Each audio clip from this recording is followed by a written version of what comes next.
Baie dankie Johan, ek waardeer die geleentheid wat ek gekry het om hierdie ding aan te bied.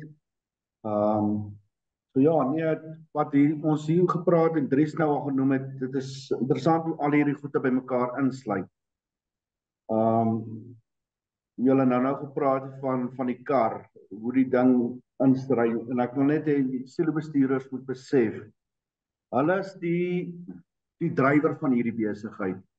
En as hy nie kom en sê hy het 'n probleem nie, ons is die ouens wat die bystand moet gee. So as 'n bestuurder nie 'n probleem aanmeld nie, as hy nie 'n ding kom sê, hoorie, sorry, ek het die probleem of daai probleem nie, gaan ons niks met die ding kan doen nie. So hy is die drywer, en so as 'n drywer kom en sê ek het 'n probleem met my linker voorwiel, dan moet ons die nodige kennismanne, jy het wat die kennis het, inspann om daai probleem van uit te sien, want ons almal se doel is om die reis te wen. So hoe gaan ons dit alleenlik doen? Dis almal saamwerk. En dit is sluit aan by die aanmerking wat nou gemaak is ook oor die kostes. As daar kostes is wat aangegaan is, moet dit so, of nie sê kostes nie, as daar 'n probleem is by 'n silo, dan moet dit so gou as moontlik aangespreek word. Ons kan nie wag dat 'n probleem nou ontstaan en oor 'n jaar dan kos jou dubbel die hoeveelheid geld. So aan die einde van die dag moet daai ding dadelik aangespreek word. So ek gaan nou net vir by my presentasie net geshare hier.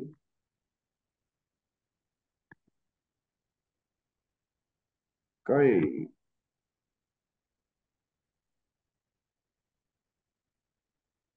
Alright, as sy. So my deel wat ek hanteer vandag is die elektriese voorbereiding. So ek gaan nou hierso begin met elektriese kant gaan daar's twee afdelings waar ons na gaan kyk. Die elektriese infrastruktuur voorbereiding, wat 3 kompartemente onder het, is die kragtoevoer, kontrolebord en pneumatiese sisteme en instrumentasie. Dan gaan ons na die tweede gedeelte kyk na jou daaglikse gebruik van silo-toerusting. Nou, as julle nou gaan kyk, kan julle sien hierso, Johan. Ons sien baie mooi tuis, hoor. Vir die elektriese voorbereiding van die kragtoevoer, moet na die volgende gekyk word, die elemente wat gekyk word soos voorbereiding van silo-transformator. Ek meen, al ons silo's het transformators, en waar begin jou verantwoordelikheid op die krag? Is by Eskom by jou transformator, van daar af wat die uitgaan, is die silo se verantwoordelikheid, is ons maatskappy se verantwoordelikheid. So jy moet klinies kyk na jou visuele inspeksie vir olielekke of koneksiepunte, hitte of ander verwante skade aan kabels, oorhoofse toevoerlyne wat deur bome toegegroei word, rapporteer probleme aan relevante kragvoorsienings en owerheid. So dis kliniese punte waarna ons moet kyk. As ons dan gaan kyk as daar probleme is, rapporteer die goed. Ek meen, van daai goed is nie altyd nodig om 'n man in te kry. As daar byvoorbeeld so bome is of gras is, of hanteer dit self by die silo. Jy is gemagtig om dit te kan doen. Net nie aan die karring self aan die kragkarring nie. En dan kyk ons na jou arbeidsfaktore.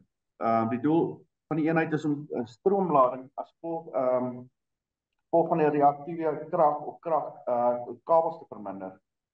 Verminder KVA gebruik van silo's wat die impak op silo elektriese rekening het.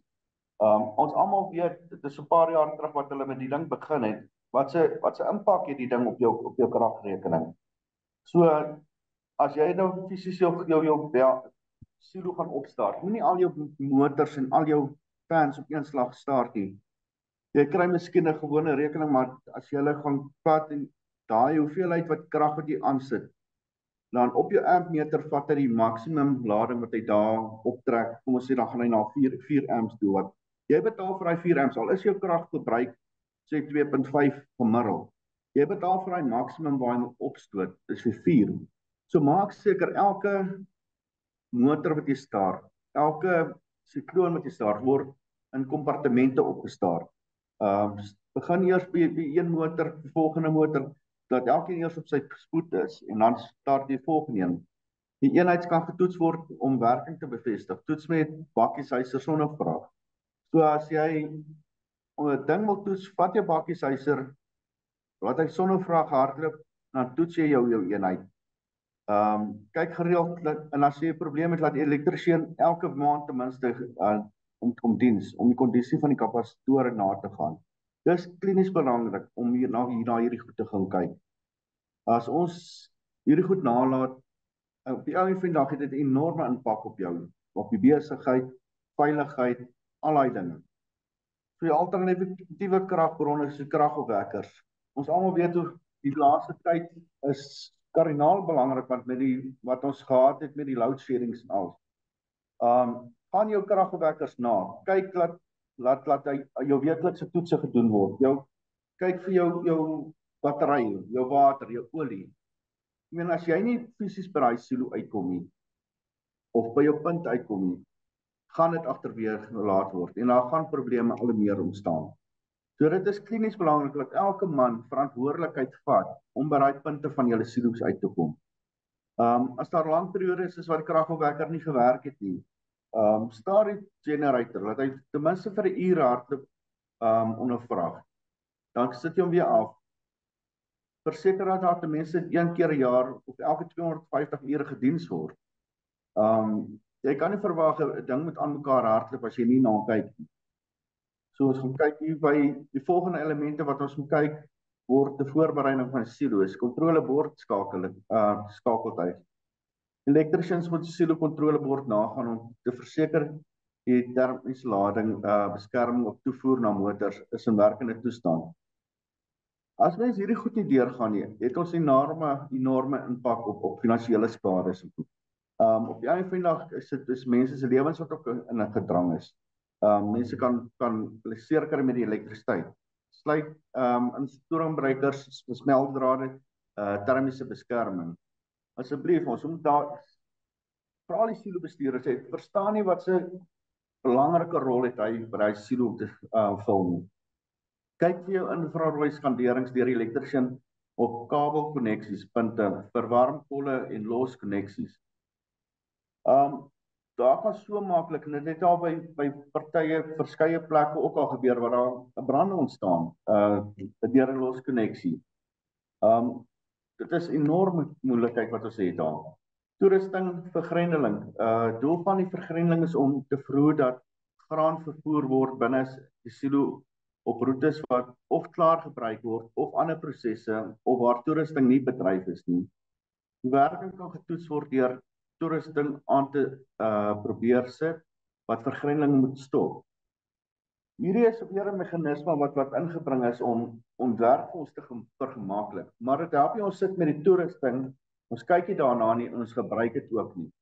So weer eens, as daar 'n fout opgestel, rapporteer dit en sorg dit dadelik uit. Want op die einde van die dag maak dit vir jou werk baie makliker.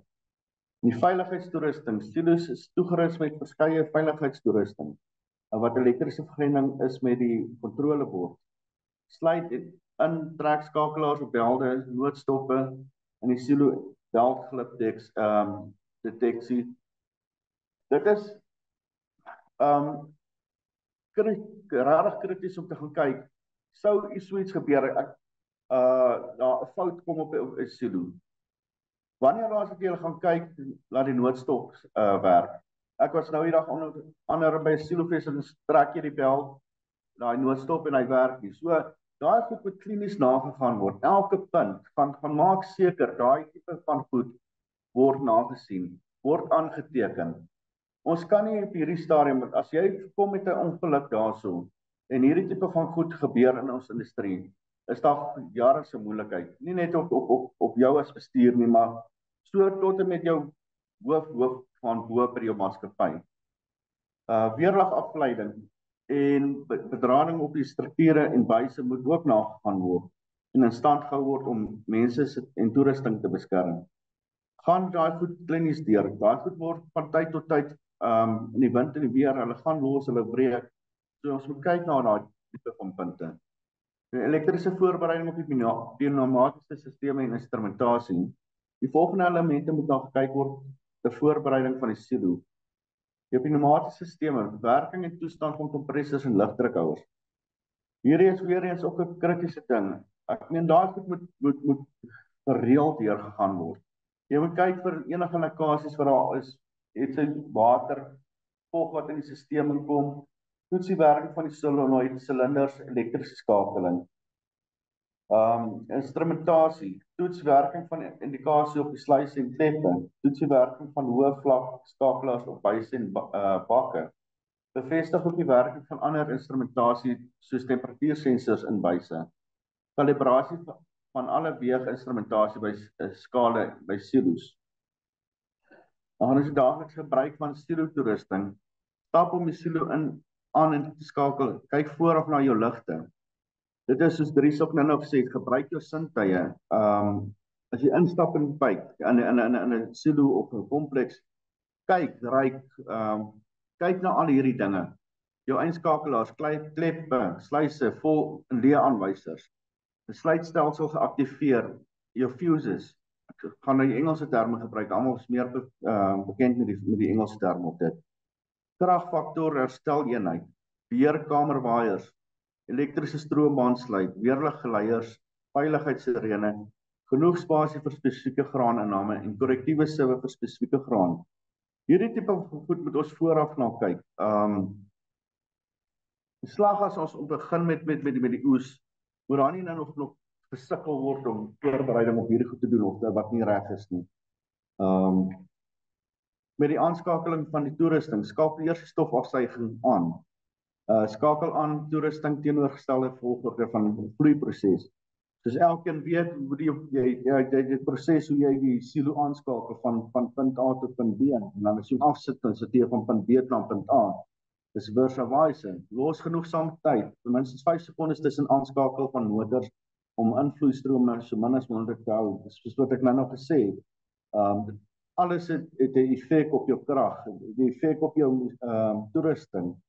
So ons moet na daai tipe van goed kyk. Stap om die silo af te skakel. Maak sluise toe en wag dat graan wegvloei en alle vervoerbande, bakkieshuiser en masjiene leeg is.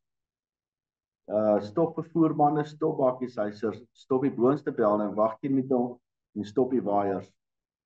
Dit is regtig krities belangrik om hierdie tipe van